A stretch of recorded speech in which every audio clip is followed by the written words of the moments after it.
Bom, a gente vai falar um pouco sobre a mieloesquise dorsal limitada, que é um tipo de disrafismo fechado, que é mais brando do que uma mielomeningocele, por exemplo. A LDM, que é mieloesquise dorsal limitada, é uma forma de disrafismo que é caracterizado por um defeito focal fechado na linha média e é caracterizado também por uma haste fibroneural que liga a pele até o tecido neural.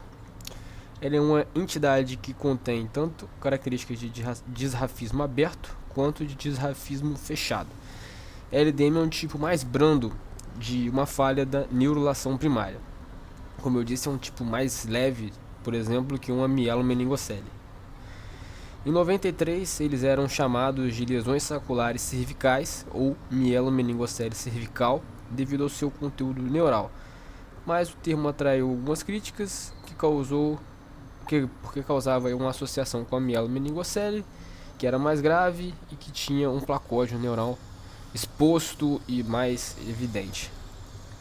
Então, preferiram dividir essas lesões em mielocistoceles cervicais e mielomeningoceles com base na estrutura da lesão. E Pang propôs esse termo mieloesquise dorsal limitada para essa lesão devido à sua embriogênese comum de todas essas lesões e subdividiu esse tipo de lesão em dois tipos: as lesões planas e as lesões saculares. Na patogênese dessa condição, a gente tem um defeito na disjunção, tem uma disjunção incompleta entre a pele e o tecido neural ectodérmico. Assim, se apresentando com revestimento de pele fechada, é um disrafismo fechado, porém você tem aquela haste de ancoramento que liga a pele até o tecido neural. As LDMs podem ser divididas em não saculares ou saculares. As não saculares se apresentam com as assinaturas cutâneas, que podem ser crateras, hemangioma, hipertricose, névos melanocíticos, e não tem solução de continuidade com a pele. Podem ser recobertas também apenas por um epitélio escamoso fino que se assemelham a uma queimadura de cigarro, a forma que ela é descrita essa lesão. As formas saculares costumam ter um domo, que é revestido por um epitélio escamoso, ou um domo cicatricial. A gente não vê o placóide neural nesse domo, e o placóide não tem comunicação com o meio externo. Caracteristicamente, a gente tem a haste fibro neurovascular que conecta a parede do cisto ou até a base da lesão cutânea, o tecido nervoso, que ancora a medula, que liga a base da lesão cutânea ao tecido nervoso, ancorando ali a medula. Na embriogênese, o defeito está na disjunção, tem uma disjunção incompleta entre os ectodermas cutâneos e neurais. Então, no momento de fazer disjunção, essa disjunção é incompleta, que resulta no fechamento da pele na linha média, porém você fica com aquela haste fibro neurovascular ligando o tecido neural àquela lesão de pele que foi fechada. O tubo neural vai ser deslocado para as camadas miofacial e esquelética, e você tem um trato cutâneo neuroectodermal que mantém a ligação entre a margem cutânea e o defeito entre a margem cutânea do defeito e a medula na linha média. O tegumento dessa lesão ele é fechado por uma camada de epitélio escamoso, que não é uma pele normal. E essa cobertura da linha média é a marca registrada externa da LDM, é a característica de um disrafismo externo da LDM. E a haste fibroneural é embanhada por uma extensão dural com dura mater, se forma ao redor dessa haste e está presente em todas as LDMs, e essa é a marca registrada interna da LDM. Então a marca registrada interna é a haste, que tem ali um revestimento dural, e a marca externa é a lesão cutânea, a lesão do tegumento. Tá? Essa aqui é a embriogênese da lesão sacular, da LDM, onde você tem um nódulo neural. Nestes casos, o líquor ele vai dissecando ao longo de uma fístula que envolve a haste fibra neural, formando no final essa saculação que tem uma base dela recoberta por ela tem uma base e ela é recoberta por pele. A base ela é recoberta por tecido neural, né? É o basal neural nodule. Nossa senhora. E o neuroectoderma no local de não disjunção se torna o nódulo basal neural, tá? O nódulo basal neural seria esse tecido neuroectodermal que fica aqui na base da lesão sacular.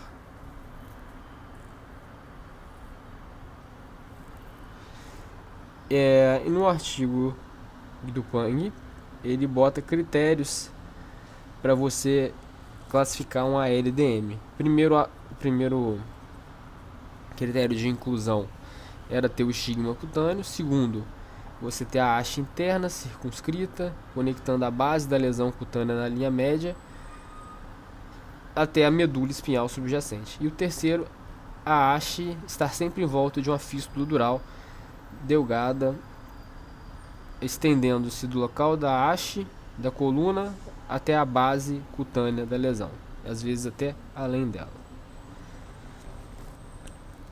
No artigo Pang tratou cirurgicamente 51 doentes no estudo, com idade que varia entre recém-nascidos até os 39 anos de idade, com follow-up de 7 anos e meio, 7,4 anos. E aí ele teve uma distribuição das LDMs na coluna, mostrado nesse gráfico aí, tá? Teve o nível de onde a haste fibra neural sai. Note que a gente tem dois picos de onde sai a haste, um pico lombar de L2 a L4 e um pico cervical de C5 a C7. E tem LDM em todos os níveis, tanto lombar, torácico e cervical. Não vai ter lesão sacral. Sacral não vai ter. E aí vai ter 4 tipos de estigmas cutâneos possíveis. O primeiro, mais comum, é o sacular, que consiste em um saco com base na pele e é preenchido com líquor, que tem uma cúpula, um domo, de outros tecidos que não sejam a pele, de espessura total, que pode ter uma característica de púrpura, pode ser translúcido, pode ter uma característica de epitélio escamoso estratificado. E aqui são os tipos de lesões saculares de estigmas cutâneos que a gente pode ter. No A, a gente tem uma lesão que é cervical, com aspecto purpúrico, arroxeado, que tem uma base de pele normal. No B, a gente tem uma lesão torácica, que tem uma cúpula de epitélio escamoso. E no C, a gente tem uma lesão lombar sacular de pele translúcida, uma base mais normal e o topo do domo com a pele translúcida. Outro estigma cutâneo que pode ter são as crateras, que vão consistir em uma cratera na superfície da pele, que é composto por um epitélio escamoso pálido, por vezes circundada com a borda de pele com a margem mais elevada, por vezes cercado por um hemangioma capilar com a hiperpigmentação ou com a hipertricose. Em vários exemplos, a cratera era adjacente a uma área de pele enrugada, esticada, que ela ora se distendia, ora se retraía, de acordo ali com o líquor que estava naquela lesão. Isso variava com a postura que a criança ficava, ou com a postura que o paciente ficava, e com o esforço, né, se estava chorando ou não, etc. Teve um caso também que o centro da cratera foi adornado com a bolha preenchida por líquor, blá blá blá. Tá. E aí são os estigmas cutâneos da cratera. A e B, a gente tem uma cratera na superfície da pele, composta por epitélio escamoso pálido. C e G, a gente mostra aquela característica da margem da pele em volta mais elevada. No D, mostra o hemangioma. No E, mostra uma hiperpigmentação.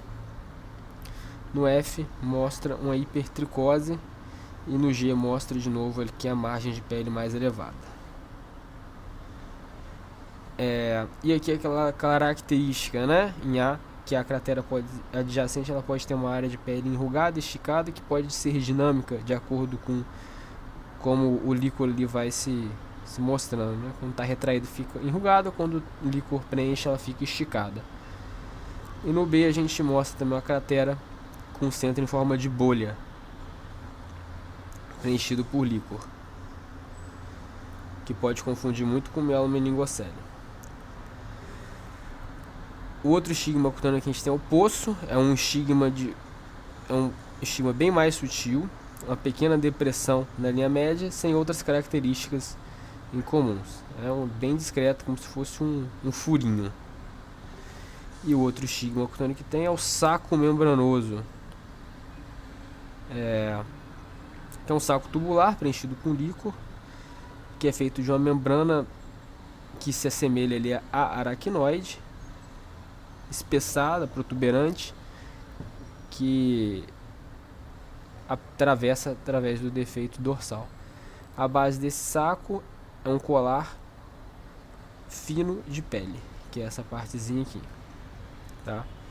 Na embriologia, de acordo com a teoria tradicional, o fechamento do tubo neural iniciaria no nível da vesícula robencefálica, progredindo como um zíper, tanto no sentido rostral como no sentido caudal. As extremidades desse tubo neural são chamados de neuroporos. Tem o neuroporo rostral e o neuroporo caudal. Seriam as últimas a se fechar. E aí seriam onde se desenvolveriam os defeitos do fechamento do tubo neural.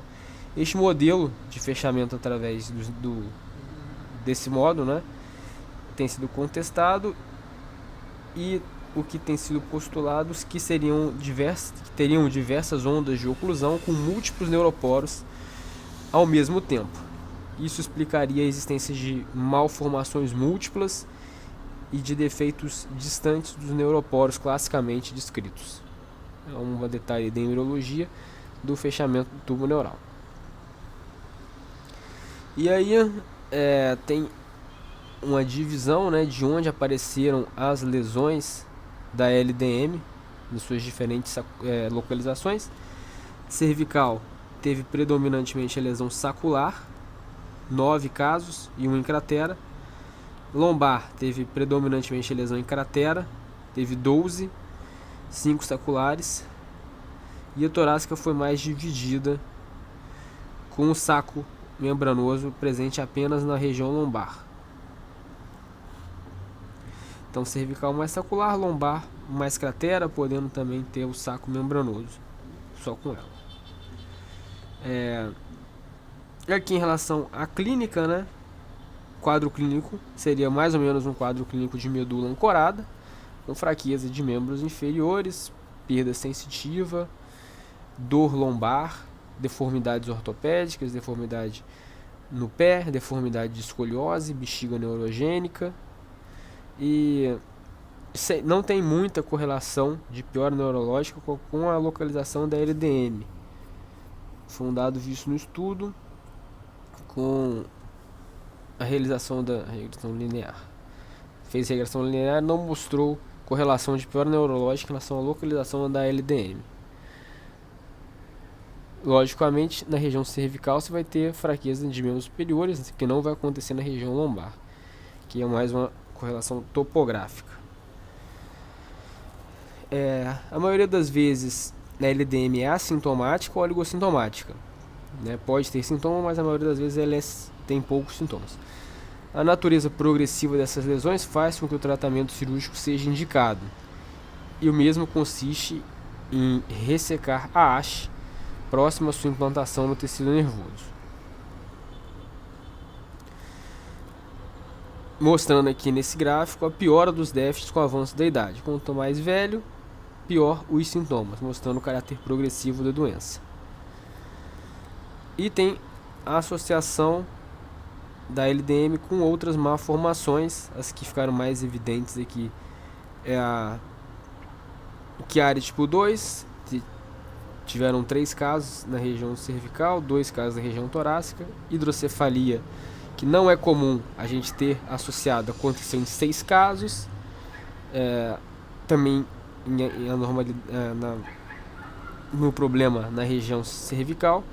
E o filo espessado também tiveram 2 casos na região cervical e 15 casos na região lombar, mostrando uma associação aí também com filo espessado na região lombar. E malformação do cordão dividido também aconteceu na região cervical, 4 casos. E além de seringomelia, né, cisto neuroentérico, outras associações, lipomas, etc. Na imagem, o que a gente vai ver vai ser a gente conseguir visualizar todo o trajeto da haste, indo, nesse caso, na direção do defeito dural, em L3 e L4, até quando a gente vê o corte transversal, a gente vê no B ali, a haste da LDM se junta na medula.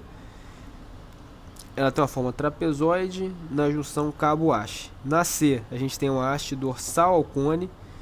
Na D, tem uma haste dorsal ao filo. E na E, tem uma haste no defeito dural, mostrando todo o trajeto da haste, né? Saindo ali no sagital, na região de L3 e L4. Em B, mostra ela junto com a medula, dando uma forma trapezoide na junção da haste com o tubo neural. Em C, a gente vê ela com o cone.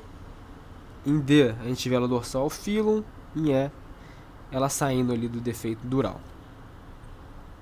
Aqui uma imagem cervical, que também mostra o corte sagital da haste saindo ali da região cervical no defeito posterior ali, mostrando todo o trajeto da LDM também. E o tratamento é basicamente ressecção da haste, faz uma ressecção em elipse da haste e do defeito cutâneo.